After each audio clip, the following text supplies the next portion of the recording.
आज हमारे साथ Hyundai मोटर्स की तरफ से पुनीत जी हैं जो कि कॉर्पोरेट हेड हैं। मैं उनसे बात करना चाहता हूं आखिर इस कोविड-19 के दौर में वो कैसे काम कर रहे हैं और उनकी क्या तैयारियां हैं Hyundai को और आगे लेके जाने। पुनीत जी, आपका बहुत बहुत स्वागत है आज कार गुरु में। धन्यवाद धन्यवाद धन्यवाद। आप कैसे हैं ये बताइए, पहले सबसे जरूरी तो यही चीज है। पहली बात तो यह है कि मैं आपको बताऊं कि हमारा परिवार, हमारी पूरी फैमिली, Hyundai मोटर इंडिया, हमारे सारे एम्प्लॉइज बिल्कुल कुशल हैं, बिल्कुल अच्छे हैं।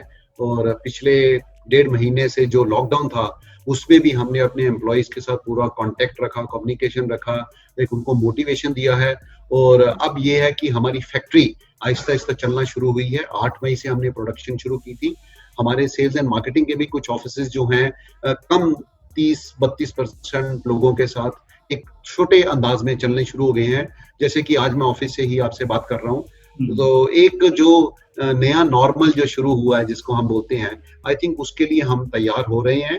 और हमारी बाकी सारी उम्मीदें यही हैं कि हमारे लोग हेल्दी रहें, कस्टमर्स हमारे हेल्दी रहें, डीलर्स हमारे हेल्दी रहें और हमारे एम्प्लॉय हेल्दी रहें, ताकि हम बढ़ चढ़ के देश के लिए प्रगति की बात कर सकें। Hyundai मोटर्स ने भी काफी सोशल रिस्पॉन्सिबिलिटी की जिम्मेदारियां उठाई हैं। क्या क्या एक्चुअल में काम हुआ है पीठ पीछे जिसके बारे में अभी तक लोगों को पता नहीं चला? देखिए खरे साहब, सबसे बड़ी बात यह है कि ये कभी कभी मौका आता है जबकि जिसको कहते हैं ना, बैक टू सोसाइटी को वापस देने का जो मौका था। ये लगता था कि इस बारी जो आया है ये ग्लोबल पेंडेमिक, जिसको सिर्फ इंडिया ही नहीं, आई थिंक हम पूरे विश्व के जो बड़े बड़े मुल्क देखें उन्होंने भी परस्त, जिसको कहते हैं ना, एक हार देखी। चाहे हम वेस्टर्न कंट्रीज की बात करें, चाहे हम यूरोपियन कंट्रीज की बात करें, चाहे हम साउथ ईस्टर्न कंट्रीज की बात करें, फिलहाल में अगर हम और बड़ी बड़ी कंट्रीज की बात करें तो करीब करीब 10,000 15,000 केसेस डेली उस कंट्रीज में आ रहे हैं। काफी लोगों की जानें जा चुकी हैं और आगे भी जाने जा रही हैं। तो एक इंडिया जो कि एक 1.3 बिलियन पॉपुलेशन का देश है, अगर इसमें हम इस वक्त पर अपने लोगों का, अपने कहते हैं जो हमारे जो देश के जो नागरिक हैं, अगर उनकी सहायता नहीं करेंगे तो लगता है कि हमारी भी हालत वैसी होगी जैसी कि बाकी कंट्रीज हुई। इसलिए Hyundai मोटर इंडिया ने बड़ी जल्दी मार्च के मंथ में ही सोचना शुरू किया कि कैसे हम अपने देश के लिए, अपने राज्य के लिए, अपनी सरकार के लिए, अपनी केंद्रीय सरकार की मदद कर सके। तो हमारी एक फाउंडेशन है जिसको हम Hyundai मोटर इंडिया फाउंडेशन बोलते हैं। उसके अंदर Hyundai ने काफी CSR की एक्टिविटीज की।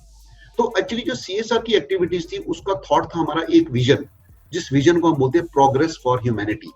मतलब कि दुनिया के लिए, लोगों के लिए हमारे को प्रोग्रेस करनी है ताकि उनकी जानें बचें, उनकी जो लाइफ है कभी इफेक्ट ना हो, उनको खाने के लिए प्रॉपर मिले, उनकी एक जो फ्यूचर जनरेशन है वो एक समर्थ रहे और देश की जो प्रगति है वो साथ साथ होती रहे। तो हमने अपने जो CSR की एक्टिविटीज थे उनको 3 भागों में हमने बांटा था। सबसे पहला भाग, अगर आप देखें तो 22 मार्च को हमारे माननीय प्रधानमंत्री जी टीवी पर आए और उन्होंने इमीडिएटली लॉकडाउन की अनाउंसमेंट की। आई थिंक एक बड़ा स्ट्रॉन्ग कदम था, एक बड़ी सोची समझी उनकी एक जो कहते हैं ना स्कीम थी, जिसके कारण लोगों में एक कंट्रोल आ गया और लोगों ने अपने घर में रहना शुरू कर दिया। और आज हम देखें तो भारत एक सबसे सक्सेसफुल देश है जिसने कोरोना जैसी बीमारी को भी हराने में पूरी सक्षमता दिखाई है। आज हमारे करीब 80,000 केस हैं और करीब करीब 2,500 से ज्यादा जानें थोड़ी गई हैं। बट अगर हम कंपेयर करें तो दुनिया के बाकी जो सशक्त मुल्क हैं उनके मुकाबले में हमारा जो नंबर है बिल्कुल कम है। वो इसलिए हुआ क्योंकि हमारी सरकार ने, केंद्रीय सरकार ने एक बड़े स्ट्रॉन्ग कदम उठाए। तो हमने सोचा कि सबसे पहली बात है कि हमको अपनी केंद्रीय सरकार को स्ट्रॉन्ग करना है। तो आपको पता होगा कि प्रधानमंत्री जी ने एक PM केयर्स फंड की एक शुरुआत की थी। तो हमने सबसे पहले उसमें 7 करोड़ का एक जो योगदान दिया था, इन्वेस्टमेंट थी, वो हमने Hyundai की तरफ से की। दूसरा, हर एक स्टेट लगी हुई है अपने देश के नागरिकों, अपने राज्य के नागरिकों को बचाने के लिए। तो हमारे लिए तमिलनाडु, जो हमारा एक अपना होम टाउन है जहां पर हमारी फैक्ट्री है, वहां पर हमने चीफ मिनिस्टर रिलीफ फंड में भी 5 करोड़ रुपए जो थे इन्वेस्ट किए, हमने उनके रिलीफ फंड में वहां पर डाले। तो करीब करीब 12 करोड़ रुपए हमने सीधा केंद्रीय सरकार और राज्य सरकार की सहायता के लिए हमने दिए। दूसरी बात करें तो अगर आपको याद होगा, उसी वक्त मार्च में सबसे बड़ा एक चैलेंज था कि इंडिया के पास टेस्टिंग की फैसिलिटी नहीं उपलब्ध थी। और कोरिया एक हमारा जो पेरेंट मुल्क है जिसमें इस वक्त सबसे अच्छे जो मतलब कहते हैं सक्सेसफुल कंट्री रहा है, हमने वहां से 25,000 कोविड-19 को टेस्ट करने की RT-PCR किट्स जो है इंपोर्ट की और हमने अपने ministry of health and family welfare के अंडर ICMR, जिसकी हर दिन आप एक प्रेस इंफॉर्मेशन सुनते हैं, हमने उनको वो 25,000 किट अप्रैल के मंथ में हमने डोनेट की, ताकि हम अपने देश के नागरिकों की जो टेस्टिंग फैसिलिटी है उसको बढ़ा सके। तो ये तो हमारा फर्स्ट फेज था, जिसमें हमने केंद्रीय सरकार, राज्य सरकार और देश की मिनिस्ट्री ऑफ हेल्थ को हमने स्ट्रॉन्ग किया। दूसरी बात आती है, तो सबसे बड़ी बात थी हमारे देश के नागरिक, क्योंकि फैक्ट्रियां बंद हो गई, लोगों के कारखाने बंद हुए, कुछ इंडस्ट्रीज बंद हुई, ई-कॉमर्स बंद हो गया, छोटी दुकानें बंद होगी, तो काफी ऐसे लोग जो कि डेली कमाते हैं और डेली खाते हैं, उनके लिए खाने की जो प्रॉब्लम थी, उसके लिए हमने तमिलनाडु सरकार, दिल्ली सरकार को हमने ड्राई राशन के पैकेट्स बना के हमने अपने कस्टमर्स को और अपने जो नागरिक हैं देश के, जो पुअर वल्नरेबल लोग हैं, उनको हमने ड्राई राशन दिया। उसमें आटा, चावल, दाल, गेहूं, अलग अलग तरह की चीजें, ताकि वो 1-1.5 महीने तक का राशन उनके लिए एक सफलतापूर्वक उनको मिल सके। तो ये हमने ड्राई राशन जो थे, ये हमने अपने लोगों को वहां पर बांटे इन स्टेट्स में। तो ये तो हो गया हमारा केंद्रीय सरकार, राज्य सरकार और वल्नरेबल सोसाइटी की तरफ से सपोर्ट। तीसरी हमने सोचा कि इस सब को फाइट करने के लिए कौन सबसे आगे आ रहा है, हमारे देश के डॉक्टर, फ्रंटलाइन वर्कर्स। तो हमने तमिलनाडु सरकार, महाराष्ट्र सरकार, दिल्ली सरकार और महाराष्ट्र और अपनी हरियाणा की सरकार, इनके लिए हमने personal protective equipment, N95 mask, 3 ply mask और सैनिटाइजर्स, ये हमने उनको काफी मात्रा में दिए, ताकि वो अपने डॉक्टरों को बांट सकें और डॉक्टरों को टेस्ट करने के लिए एक कॉन्फिडेंस आए कि हाँ, हम बिल्कुल सेफ हैं और हम अपने पेशेंट्स को अब अच्छी तरह से फर्दर ट्रीट कर सकते हैं। तो ये था हमारा डॉक्टर्स की तरफ सहायता जो हमने की। इसके अलावा हमने सोचा कि अब ये जो मास्क जब बनते हैं, एक्चुअली अगर देखिए तो मास्क यूज होने के बाद लोग उसको फेंक देते हैं, तो वो फेंके हुए मास्क भी दूषित करते हैं एनवायरनमेंट को।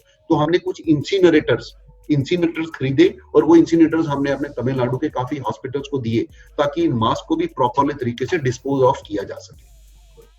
तो ये तो हो गया हमारा support in terms of various activities. चौथा हमने सोचा कि तब भारत सरकार की तरफ से एक प्रॉब्लम थी कि वेंटिलेटर्स की पर्याप्त मात्रा नहीं थी देश में। तो हमने सोचा क्या हम इसमें कर सकते हैं। तो हमने 2 तरह के स्टेप्स लिए। सबसे पहले हमने तमिलनाडु सरकार के सामने एयर लिक्विड करके एक कंपनी है, जो फ्रांस की वेंटिलेटर बनाने वाली बड़ी उम्दा कंपनी है, उनकी फैक्ट्री तमिलनाडु है, हमने उनके साथ एक जॉइंट एग्रीमेंट किया और हमने 1000 वेंटिलेटर सरकार को देने का एक वादा निभाया है। और अब ये वेंटिलेटर बन रहे हैं और जल्दी हम मई के मंथ में, जून के मंथ में हम ये वेंटिलेटर्स तमिलनाडु सरकार को प्रावधान करेंगे। और साथ ही में हमने अपने फैक्ट्री में एक एम्बू बैग, जिसको कहते हैं एक मैकेनिकल वेंटिलेटर होता है, वो भी हमने डेवलप करके तमिलनाडु हेल्थ डिपार्टमेंट को हमने सबमिट किया है। जैसे ही वो उसका जो ट्रायल है वो पूरा होगा, तो हम उसको भी प्रोड्यूस करके अपने फ्रंटलाइन हेल्थ वर्कर्स, हॉस्पिटल्स को देंगे। तो कुल मिला के 3-4 तरह की जो अलग अलग चीजें थी वो हमने की, और करीब करीब अगर मैं आपको बताऊं 26 करोड़ रुपए का हमने इन्वेस्टमेंट जो है वो हमने CSR एक्टिविटीज में की। 7 करोड़ प्राइम मिनिस्टर फंड में, 5 करोड़ चीफ मिनिस्टर फंड में, उसके बाद पर्सनल प्रोटेक्टिव इक्विपमेंट 10 करोड़ के इक्विपमेंट्स दिए, 4 करोड़ की हमने कोरिया से किट्स मंगाई, और साथ में वेंटिलेटर्स का जो करना, तो ये करीब करीब 26 करोड़ रुपया हमने ऑलरेडी इन्वेस्ट किया है अपने देश की हेल्थ के लिए।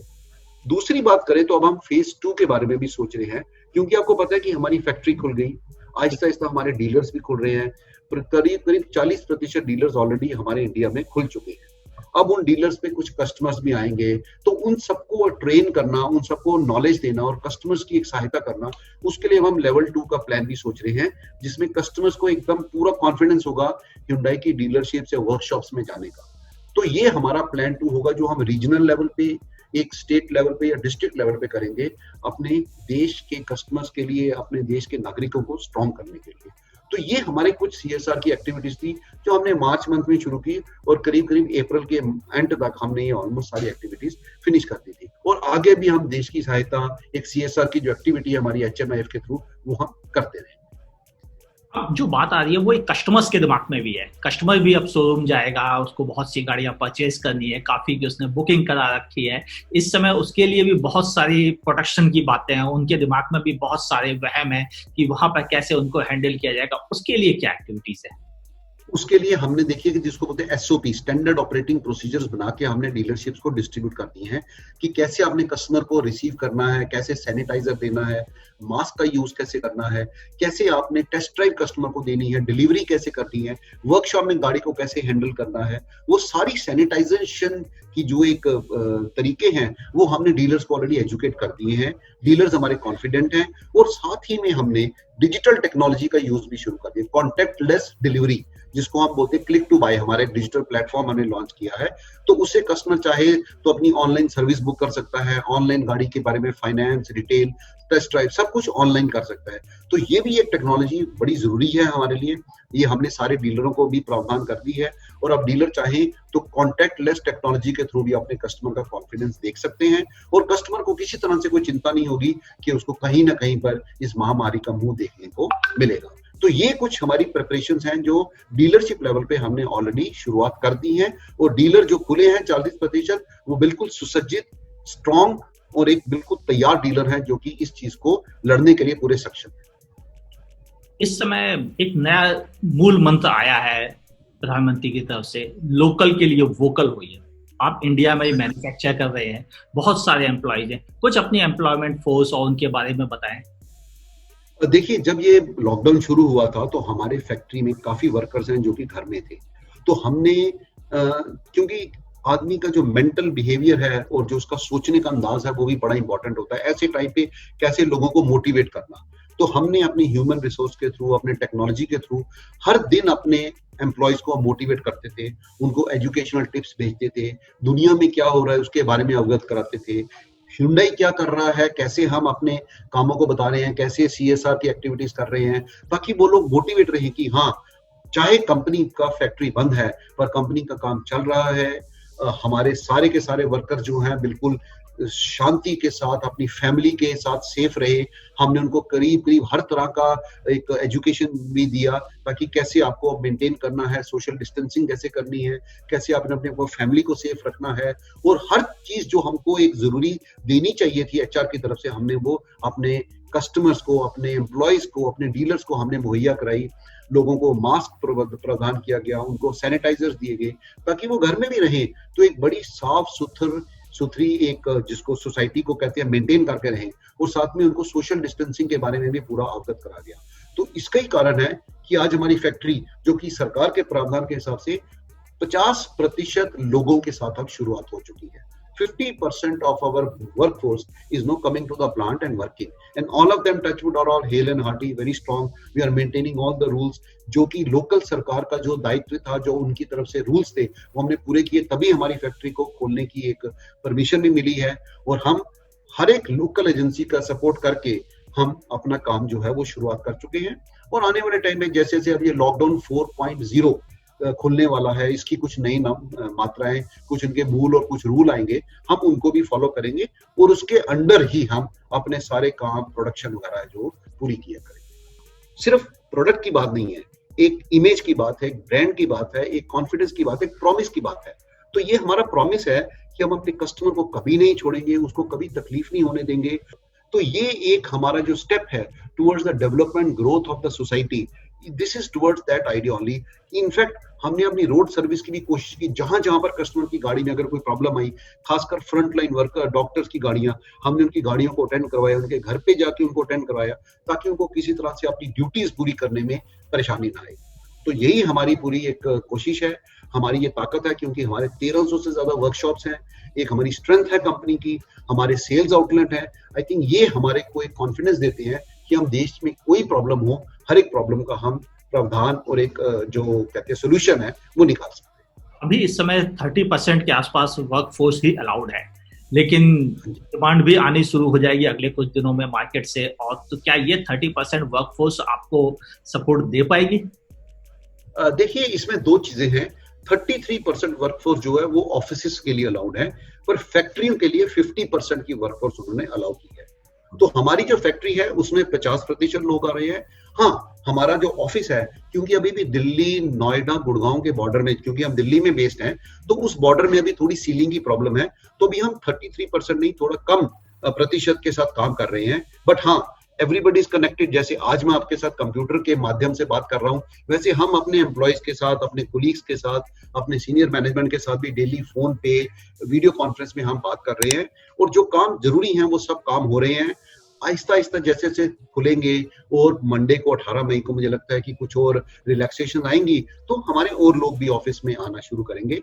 और पर हर एक चीज जो है वो एक दायरे के बीच में होगी। सरकार के जितने रूल्स हैं वो फॉलो होंगे, चाहे वो सोशल डिस्टेंसिंग के हों, एक अपना सैनिटाइजेशन के हों, मास्क डालने के हों, हर एक चीज हमारे ऑफिस में उस तरह से हमने ऑलरेडी अरेंज कर दी है। इवन जो खाना होता है उसके लिए हमने सेपरेट लोकेशन किया, ताकि लोग अलग अलग बैठ के खाना खाएं, और एक तरह से जो सेफ्टी और उनका कॉन्फिडेंस है वो बढ़ना चाहिए। तो ये सब चीजें जो है ऑलरेडी हम कर चुकी हैं, और जैसे जैसे चीजें खुलेंगी हम इन चीजों को फर्दर इंक्रीज करेंगे। थैंक यू, जानकर बहुत अच्छा लगा कि हुंडई क्या क्या एफर्ट दिखा रहा है अपनी सोसाइटी के लिए, अपने कस्टमर्स के लिए, अपने एम्प्लॉयज के लिए। ये इन्फॉर्मेशन बहुत इंपॉर्टेंट भी आती है आज के दौर में जब लोग अनिश्चितता के माहौल में रह रहे हों। बहुत सारी बातें आपने क्लियर की, बहुत बहुत धन्यवाद। और हम ये उम्मीद रखते हैं कि आपका फ्यूचर अच्छा रहे, हुंडई ऐसे ही ग्रो करता रहे और हम सब के लिए बेहतर सर्विस प्रोवाइड करता रहे। मेरी शुभकामनाएं। बहुत बहुत धन्यवाद आपका। और मैं आखिरी में एक चीज अपने दर्शकों को, आपके श्रोताओं को बोलना चाहता हूँ कि ये जो महामारी है या जो पेंडेमिक जिसको हम बोल रहे हैं, ये अकेली लड़ाई नहीं जीती जा सकती। हमको सबको मिलके इस लड़ाई को जीतना है, as a society, as a country, as a world. तो मेरी सबसे एक रिक्वेस्ट है कि जो भी गवर्नमेंट ने रूल्स निकाले हैं आप प्लीज उनको फॉलो करें, सोशल डिस्टेंसिंग को मेंटेन करें, अपनी सैनिटाइजेशन करें, अपनी फैमिली का ध्यान रखें। क्योंकि अगर आप अपना ध्यान रखेंगे, अपनी फैमिली का ध्यान रखेंगे, तो ऑटोमेटिकली सोसाइटी जो है वो हेल्दी रहेगी, और ये जो पेंडेमिक है या ये जो वायरस है ये फैलेगा नहीं। और हमारे देश के लिए बड़ा जरूरी है कि हम अपने आप को हेल्दी रखें, क्योंकि प्रोडक्टिविटी तभी होगी जब लोग खुशहाल होंगे। तो एक ये मेरी रिक्वेस्ट है आपके सब दर्शकों को, आपके श्रोताओं को, कि वो इस चीज को फॉलो करें और हम इकट्ठे मिलकर इस लड़ाई को लड़ेंगे। बिल्कुल, हम जीत के दिखाएंगे। और इतनी तो काबिलियत हम में रही है और हमने हमेशा अपने आप को बेहतर प्रूफ किया है। Thank you for joining us. बड़ा बड़ा धन्यवाद आपका। नमस्कार।